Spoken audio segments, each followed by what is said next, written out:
नमस्कार, राम राम सभी को। आज पेरिस ओलंपिक 2024 खेलों का समापन हो चुका है। इसमें भारत ने 117 सदस्यों को 16 विभिन्न खेलों में भाग लेने हेतु पेरिस भेजा था और इन खिलाड़ियों ने कुल 95 पदकों के लिए 69 कॉम्पिटिशन्स में हिस्सा लिया, जिसमें भारत को 5 ब्रॉन्ज और 1 सिल्वर सहित कुल 6 पदक प्राप्त हुए हैं। और इसमें मनु भाकर ने 10 मीटर एयर पिस्टल में ब्रॉन्ज जीता है और साथ में ही मनु भाकर और सरबजीत सिंह की जोड़ी ने भी 10 मीटर एयर पिस्टल में ही 1 ब्रॉन्ज और जीता। और स्वप्निल कुशले जो है, इन्होंने 50 मीटर राइफल कैटेगरी में ब्रॉन्ज जीता। और हमारे जो हरमनप्रीत सिंह जी है, जिनको हम सरपंच साहब के नाम से भी जानते हैं, इन्होंने ऐसी अच्छी कप्तानी की और इंडियन हॉकी जो टीम है उसको इन्होंने 1 ब्रॉन्ज और जिता दिया। ये देख लीजिए, इंडियन हॉकी टीम है, इसमें हरमनप्रीत जी का काफी अच्छा रोल रहा है। और इनको कौन नहीं जानता भाई, ये हमारे पूर्व टोक्यो ओलंपिक गोल्ड मेडलिस्ट हैं नीरज चोपड़ा जी ने। इस बार इनको गोल्ड तो नहीं मिला, लेकिन इस बार इन्होंने सिल्वर मेडल जीता है और लगातार 2 मेडल जीते इन्होंने 2 ओलंपिक में, जो कि बहुत बड़ी बात है। और सबसे जो ज्यादा चर्चा का विषय रहा है वो है 21 साल के अमन शेरावत। इन्होंने men's wrestling freestyle 57 KG में ब्रॉन्ज मेडल जीता और ओलंपिक गेम्स में मेडल जीतने वाले यंगेस्ट इंडियन बन गए हैं। दोस्तों, इन सभी खिलाड़ियों ने भारत का नाम गर्व से ऊंचा किया है और हमें इन सभी खिलाड़ियों पर बहुत ज्यादा गर्व है। और वो खिलाड़ी जो पदक नहीं दिला पाए हैं, उनका भी उतना ही महत्व है। उनकी मेहनत और जज्बे को मेरा सलाम है। उनका संघर्ष भी उतना ही महत्वपूर्ण है जितना जीतने वाले खिलाड़ियों का है। और इस बार हमारे साथ ओलंपिक में एक दुर्भाग्यपूर्ण घटना भी हुई, जिसमें 1 मेडल हमारा पक्का था, लेकिन हुआ यूं कि फाइनल से ठीक पहले जो हमारी रेसलर है विनेश फोगाट जी, इनका वजन कुछ ग्राम यानी 100 ग्राम बढ़ चुका था, जिसकी वजह से इनको डिस्क्वालीफाई कर दिया गया और कोई मेडल नहीं दिया गया। खैर, विनेश ने court of arbitration for sports में जॉइंट सिल्वर देने के लिए एक अपील भी की है और कोर्ट ने फिलहाल 13 अगस्त को इस पर सुनवाई करने के लिए घोषणा की है कि 13 अगस्त को इस पर फैसला आएगा। देखते हैं मेडल पर क्या रहता है, लेकिन हमारे लिए विनेश फोगाट, आप मेडलिस्ट ही हो और हरियाणा सरकार ने तो आपके सम्मान में यह घोषणा भी कर दी है कि आपको सिल्वर मेडलिस्ट की तरह ही सम्मान दिया जाएगा। दोस्तों, जो विनेश फोगाट है, इन्होंने जिंदगी में बहुत संघर्ष किया है। इनकी जिंदगी में इतने उतार चढ़ाव आए हैं, लेकिन इन्होंने कभी हार नहीं मानी है। ओलंपिक 2016 में चोट लगने की वजह से ये प्री क्वार्टर फाइनल में ही बाहर हो गई थी और टोक्यो ओलंपिक 2020 में क्वार्टर फाइनल में ये बाहर हो गई। हाल ही में जो WFI के प्रमुख है ब्रजभूषण सिंह, यौन शोषण के खिलाफ इन्होंने सड़कों पर उतरकर विरोध प्रदर्शन किया था और 2023 में इनके घुटने की सर्जरी हुई है। और इस बार ओलंपिक में 2024 में इन्होंने एक ही दिन में 3 मैच जीतकर ये भारत की पहली महिला रेसलर बन गई है जो ओलंपिक फाइनल में पहुंची है, जिसमें प्री क्वार्टर फाइनल में तो इन्होंने पिछली बार की जो गोल्ड मेडलिस्ट थी, जो जापान की सुसाकी, उनको हराया है। जो सुसाकी है दोस्तों, उनके बारे में बता देता हूं, इन्होंने आज तक 82 इंटरनेशनल मैच खेले हैं और उनमें कभी नहीं हारी, और जो कभी नहीं हारी उसको भी हमारी विनेश ने हरा दिया। पर फाइनल में 100 ग्राम ज्यादा वजन होने की वजह से इनको डिस्क्वालीफाई कर दिया गया और गोल्ड लाने का इनका जो सपना है वो अधूरा रह गया। और इस बात से निराश होकर इन्होंने एक ट्वीट डाला कि मां कुश्ती मेरे से जीत गई, मैं हार गई, माफ करना, आपका सम्मान, मेरी हिम्मत सब टूट चुके हैं, इससे ज्यादा ताकत नहीं रही अब। सोचिए दोस्तों, इनकी मानसिक स्थिति क्या रही होगी कि इन्होंने कुश्ती को अलविदा कह दिया। विनेश, मैं आपसे जरूर ये निवेदन करना चाहूंगा, भले ही आपने ये निराशा में फैसला लिया हो, लेकिन हम जरूर चाहेंगे कि आप 2028 में गोल्ड मेडल लाएं। आप जरूर अपने इस फैसले पर दोबारा पुनर्विचार करेंगी।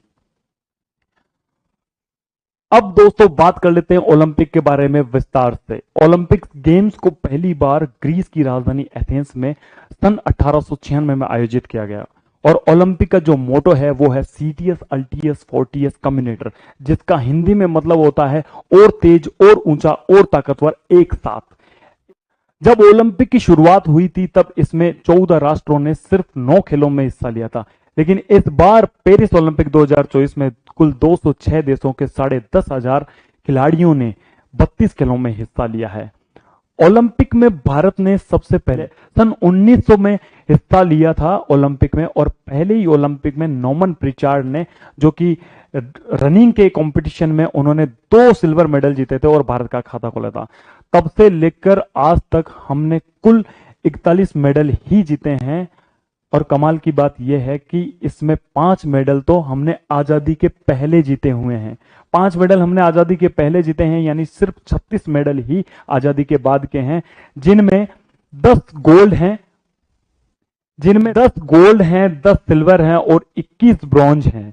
और जो गोल्ड मेडल है, इन 10 गोल्ड मेडलों में ही जो है 8 gold medal Indian hockey team ने जीते हैं, और जो 2 इंडिविजुअल जीते हैं उनमें जो पहले हैं वो 2008 में अभिनव बिंद्रा जी ने शूटिंग में जीता था, और 2020 में जो दूसरा इंडिविजुअल गोल्ड मेडल है वो जीता था नीरज चोपड़ा ने। और इस बार तो दोस्तों हमें बिना गोल्ड मेडल के ही पेरिस ओलंपिक से लौटना पड़ा है, क्योंकि जो पाकिस्तान है उनके अरशद नदीम ने 92.97 मीटर का जो बड़ा थ्रो लगाया था, जिसने ओलंपिक के रिकॉर्ड को भी तोड़ दिया है, उन्होंने ये गोल्ड मेडल अपने नाम कर लिया। लेकिन हमारे लिए तो सिल्वर मेडल ही गोल्ड मेडल है, क्योंकि 2 ओलंपिक मेडल जीतना कोई छोटी बात नहीं है जो नीरज चोपड़ा जी ने की है।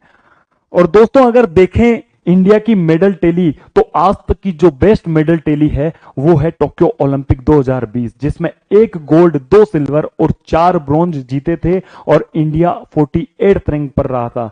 लेकिन इस बार तो जो इंडिया की रैंक है वो इतनी नीचे आई है, 71 रैंक आई है, जहां अमेरिका 1 नंबर पे है, चाइना 2 नंबर पे है। अमेरिका ने कुल 126 और चाइना ने 91 पदक जीते हैं, लेकिन दोनों के गोल्ड मेडल 40-40 है। जितने हम आज तक मेडल जीते हैं उतने तो ओलंपिक में इनके एक ही बार के अंदर 40 गोल्ड मेडल है। आखिर इसका क्या कारण है कि इंडिया का पेरिस ओलंपिक 2024 में 40 साल का सबसे खराब प्रदर्शन रहा है। मेडल टैली में हम पाकिस्तान से भी नीचे हैं। आज भारत 140 करोड़ पॉपुलेशन के साथ विश्व का सबसे ज्यादा आबादी वाला देश है और विश्व की 5वीं सबसे बड़ी अर्थव्यवस्था है। बावजूद इसके भारत का खराब प्रदर्शन हैरान करने वाला है। आज हमारी ओलंपिक खेलों में इतनी ज्यादा दयनीय स्थिति है कि चाइना, अमेरिका, इंग्लैंड, ऑस्ट्रेलिया जैसे बड़े देशों से तुलना करना तो दूर की बात है, बल्कि मेडल टैली में हमारा देश आयरलैंड, यूक्रेन, हंगरी, उज्बेकिस्तान और छोटे छोटे देशों से भी बहुत पीछे है। भारत ने ओलंपिक में 124 सालों के इतिहास में कुल 41 पदक जीते हैं। इससे 2 गुना तो चीन और अमेरिका अपने हर ओलंपिक संस्करण में जीतता है। कमाल की बात तो यह है कि चीन तो 1984 से ही पूर्ण रूप से ओलंपिक में भाग लेना शुरू किया है और आज मेडल की झड़ी लगाते हुए 700 से ज्यादा मेडल जीत लिए हैं। वहीं जो ये अमेरिकी तैराक है, इनका नाम है माइकल फेल्प्स। देखिए गले में कितने सारे गोल्ड इन्होंने लटकाए हुए हैं, जिनमें 23 तो गोल्ड मेडल ही है। और साथ ही इंटरेस्टिंग बात यह है कि इन्होंने एक ही ओलंपिक में 8 गोल्ड मेडल जीतने का रिकॉर्ड भी अपने नाम किया हुआ है। तो ऐसा क्या कारण है कि हम चीन, अमेरिकी जैसे देशों से ओलंपिक खेलों में बहुत पीछे रह गए हैं? क्योंकि दोस्तों आज चीन और अमेरिका के लगभग हर बड़े शहर में खेल की बुनियादी सुविधाएं हैं। इनके स्टेडियम अंतर्राष्ट्रीय स्तर की सुविधाओं से लैस है, जिनमें equipment, high performance centre, biomechanics centre भी शामिल है। जो अमेरिका है दोस्तों, उसमें 130 इंस्टीट्यूट्स है जिसमें स्पोर्ट्स की स्टडीज होती है। वहीं चाइना 100 से ज्यादा इंटरनेशनल लेवल के स्टेडियम, 25 स्पोर्ट्स यूनिवर्सिटीज और 50 से ज्यादा इंस्टीट्यूट में खिलाड़ियों के लिए स्पोर्ट्स स्टडीज की सुविधा है, जबकि भारत में कुल 8 ही बड़ी स्पोर्ट्स यूनिवर्सिटीज है। और यहां तक कि जो चाइना है उसमें 1,70,000 से भी ज्यादा स्टेडियम मौजूद है। और यही कारण है कि भारत के गोल्ड मेडलिस्ट जो नीरज चोपड़ा है, उनकी ट्रेनिंग भी विदेशों में हुई है। और देखिए जिन पर 7 करोड़ रुपए खर्च किए गए हैं। इससे बड़ा उदाहरण क्या होगा कि भारत में ट्रेनिंग सेंटर्स, कोच आदि का स्तर कितना कम है कि भारतीय खिलाड़ियों की ट्रेनिंग करोड़ों रुपए खर्च कर विदेशों में कराई जा रही है।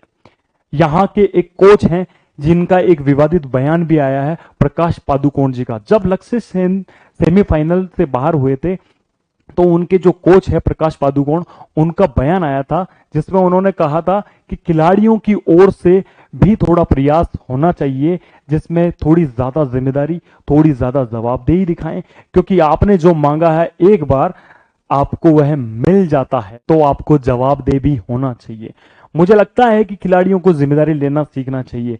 अब हमारे देश के कोच हार की जिम्मेदारी केवल खिलाड़ियों पर डाल रहे हैं। आज इतने बड़े स्तर पर विनेश फोगाट को 100 ग्राम ज्यादा वजन होने के कारण फाइनल से निकाल दिया गया, तो क्या उनके कोच और उनकी टीम प्रबंधन इस बात की जवाबदेही नहीं है कि उनसे इतनी बड़ी चूक कैसे हो गई कि वो 100 ग्राम को मैनेज नहीं कर सके?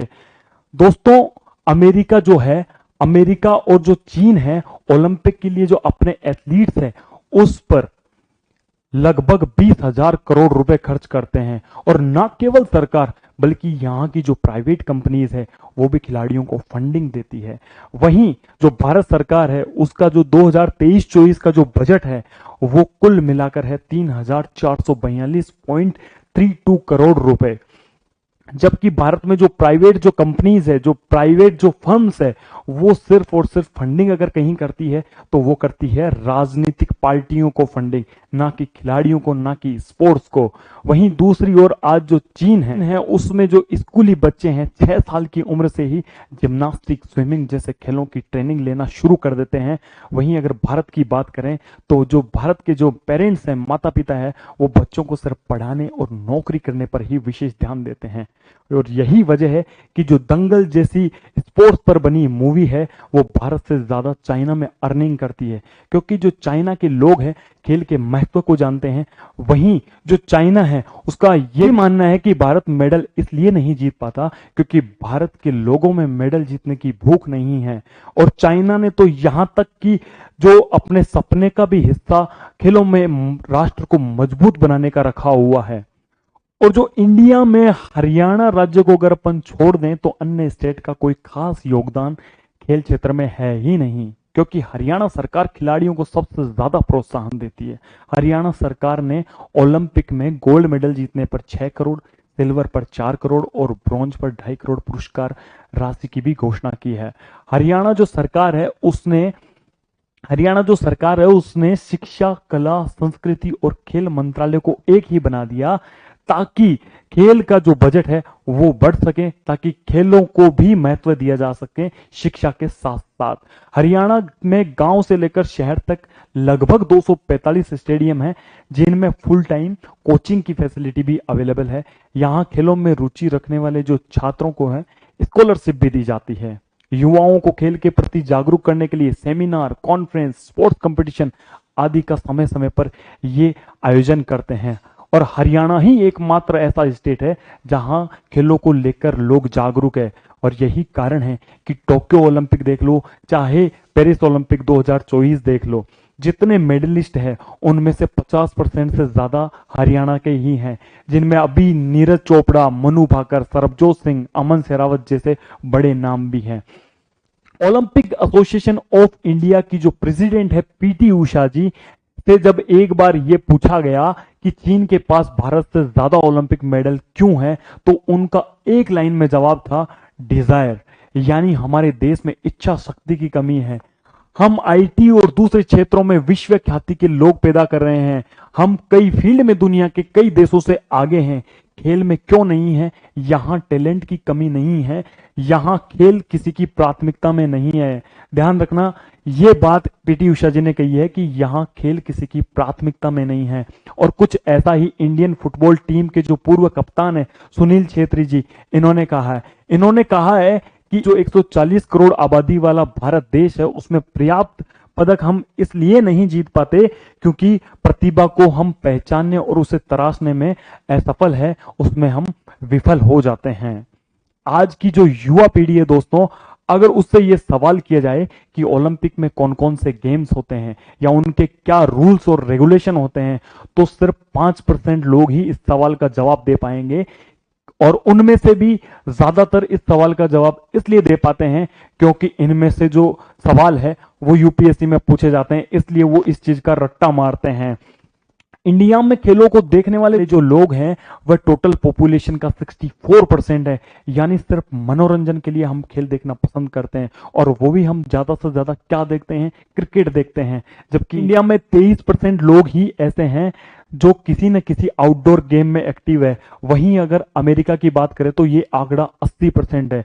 आज इंडिया में क्रिकेट के अलावा अन्य किसी खेलों में इंटरेस्ट नहीं लेते हैं लोग, क्योंकि जिस तरह का क्रेज और सपोर्ट क्रिकेट को लेकर है उतना दूसरे खेलों में नहीं है। हम क्रिकेट देखने के लिए विदेशों में पहुंच जाते हैं, लेकिन ओलंपिक के जो खेल हैं उनको देखने के लिए बहुत ही कम भारतीय पहुंच पाते हैं। दोस्तों, भारत में खेलों को बढ़ावा देने के लिए हमारी सरकार और समाज को मिलकर प्रयास करने होंगे, जिसमें सरकार को बच्चों को खेलों के प्रति जागरूक करने के लिए स्कूल में उनके कोर्सेज में खेलों को ऐड करके स्पोर्ट्स एजुकेशन देनी होगी। देश विदेश के एथलीट्स की प्रेरणादायक कहानियों के माध्यम से हमारे बच्चों को प्रेरित करना होगा। स्कूल्स में अगर हम चाहें तो वीक में एक दिन ओनली स्पोर्ट्स डे कर सकते हैं, इससे पढ़ाई पर कोई खासा फर्क नहीं पड़ेगा। साथ ही स्पोर्ट्स इक्विपमेंट्स, स्पोर्ट्स ग्राउंड की भी हमें व्यवस्था करनी होगी, सरकार को इसकी व्यवस्था करनी होगी। इसके अलावा युवाओं के लिए हर डिस्ट्रिक्ट में स्पोर्ट्स एकेडमी होनी चाहिए, और हर स्टेट में कम से कम 2 इंटरनेशनल लेवल के स्टेडियम तैयार करने होंगे, जिनमें इंटरनेशनल स्तर के सारे जो गेम्स हैं उनके खेलने की सुविधाएं हों। स्टेट लेवल और सेंट्रल लेवल पर सरकार को स्पोर्ट्स बजट को इंक्रीज करना होगा। साथ ही स्पोर्ट्स में जो इंटरेस्ट लेने वाले स्टूडेंट्स हैं उनको स्कॉलरशिप भी प्रोवाइड करवानी होगी और प्रोत्साहन देना होगा। जिस तरह क्रिकेट में आज हम आईपीएल जैसे बड़े आयोजन करवाते हैं और उनमें प्राइवेट कंपनीज द्वारा वो स्पॉन्सर्ड होते हैं, इसी तरीके से अन्य जो खेल है इनका भी हमें आयोजन करवाना चाहिए। अभी ओलंपिक गेम्स चल रहे हैं तो कुछ लोगों में खेलों को लेकर रुचि जरूर बढ़ी है, लेकिन आने वाले जो 4 साल है इनमें इन खेलों को हम पूरी तरीके से भूल जाते हैं। जबकि यही जो 4 साल है वो इंपॉर्टेंट होते हैं नए खिलाड़ियों को ओलंपिक के लिए तैयार करने में।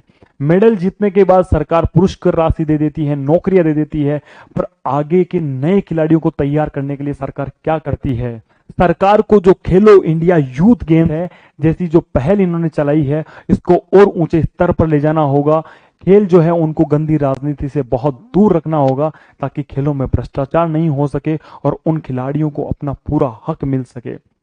जिस तरह का स्पोर्ट्स इंफ्रास्ट्रक्चर चाइना और अमेरिका में है और हमारे हरियाणा राज्य का है, उसी तरह का इंफ्रास्ट्रक्चर पूरे देश में हर एक राज्य में होने जरूरी है। दोस्तों, जितनी जिम्मेदारी सरकार की है उतनी ही जिम्मेदारी हमारी भी बनती है।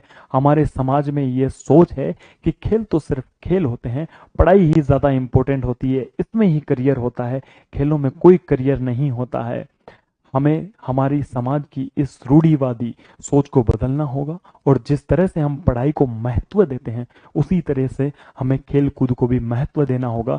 और हमारे देश में प्रतिभाओं की कोई कमी नहीं है। हमारी सोसाइटी की जो रूढ़िवादी सोच है उसी की वजह से हम प्रतिभाओं को महत्व नहीं दे पाते हैं। जबकि स्पोर्ट्स एजुकेशन का एक एसेंशियल एलिमेंट है, और एजुकेशन के अलावा हेल्थ भी बहुत जरूरी है, जिसके लिए हमें स्पोर्ट्स खेलना बहुत जरूरी है, क्योंकि स्पोर्ट्स ही हेल्थ का प्रिजर्व है। इंडियन जो पेरेंट्स है उनको बच्चों को पढ़ाई के साथ साथ उनके इंटरेस्ट के हिसाब से खेलों में आगे बढ़ाना होगा। बचपन से ही स्पोर्ट्स एकेडमीज की ट्रेनिंग देनी चाहिए।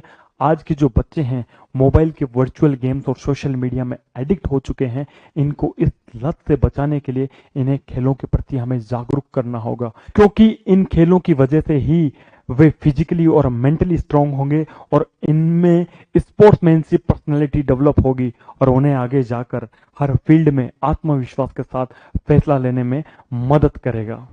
और भारत में जिस तरह की खेल भावना है उस लेवल की खेल भावना किसी देश में नहीं है।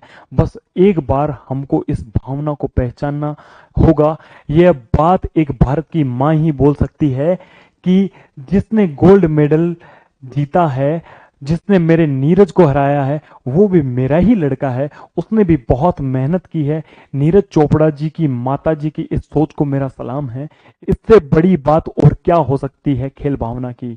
यही खेल भावना हमें पूरे हिंदुस्तान में जगानी है और इस वीडियो के माध्यम से हमें संकल्प लेना है कि हम अपने परिवार से किसी एक को तो खेलों में आगे बढ़ाएंगे। जय हिंद। दोस्तों, ये वीडियो अगर आपको अच्छी लगी हो तो इसको अपने फैमिली, फ्रेंड्स, दोस्तों तक शेयर कीजिए और अगर चैनल पर आप नए हैं तो प्लीज इसको सब्सक्राइब कर दीजिए और मुझे पूरा विश्वास है कि आप सब्सक्राइब जरूर करोगे। तो आप सभी को भी किसी न किसी स्पोर्ट्स में एक्टिव रहना है ताकि आप भी मेंटली और फिजिकली एक्टिव रहें और ज्यादा एफिशिएंसी के साथ में अपने कार्य कर सके, अपने गोल पूरे कर सकें। जय हिंद, जय भारत।